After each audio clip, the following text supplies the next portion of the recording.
இன்னொரு விஷயத்தையும் நான் சொல்லிக்கிறேன். போன வெயில் காலத்தில் ஒருத்தர் எங்களுடைய உரத்தை 1 ஏக்கருக்கு 5 மூடை போட்டிருக்காரு. மேலே தெளிக்கவே இல்லை. அவர் ரசாயன உரத்தையும் போட்டு பண்ணியிருக்காரு. இது 2 ஏக்கர் பண்ணியிருக்காரு, அதுவும் 2 ஏக்கர் பண்ணியிருக்காரு. இந்த 2 ஏக்கரில் 5 மூட்டை உரம் மாத்திரம் போட்டுட்டு வேறு எதுவுமே போடாமல் அது 18 கிண்டால், அவங்க ரசாயன உரம் போட்டது 18 கிண்டால் வந்திருக்குதான்.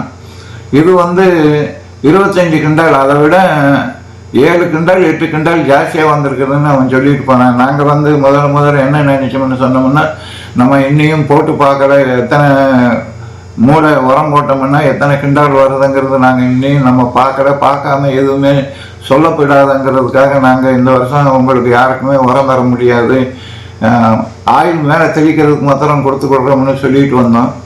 இப்போ ஒரு விவசாயி சொன்னதுனால எங்களுக்கு கொஞ்சம் தைரியம் ஆகி போச்சு. ஆனாலும் கூடாமல் உங்களுக்கு எல்லாருக்குமே உரம் தரணும்னா இந்த வருஷம் தர முடியாது. ஏதோ கொஞ்சம் 1 ஏக்கர் 2 ஏக்கர் அந்த மாதிரி போட்டுக்கிறதுக்கு நாங்கள் முயற்சி பண்ணுறோம், செய்கிறதுக்கு முயற்சி பண்ணுறோம். ஆயில் மாத்திரம் நீங்கள் எல்லாருமே நல்லாவே கொடுத்துக்கலாம். ஆயில் நம்ம செஞ்சுக்கலாம், இமீடியட்டாக செஞ்சுக்கலாம். உரம் செய்கிறதுக்கு ஆயில் பின்னாக்கு பண்ணணும், பின்னாக்கு பண்ணதுக்கப்புறம் அதுக்கப்புறம் அதை அரைக்கணும், அரைச்சதுக்கப்புறம் டீகம்போஸ் பண்ணணும். இதெல்லாம் நிறைய வேலை இருக்கிறதுனால முடியாது. ஆயிலுங்கிறது உங்களுக்கு உடனுக்குடன் நம்ம கொடுக்கறதுக்கு வாய்ப்பு இருக்குது.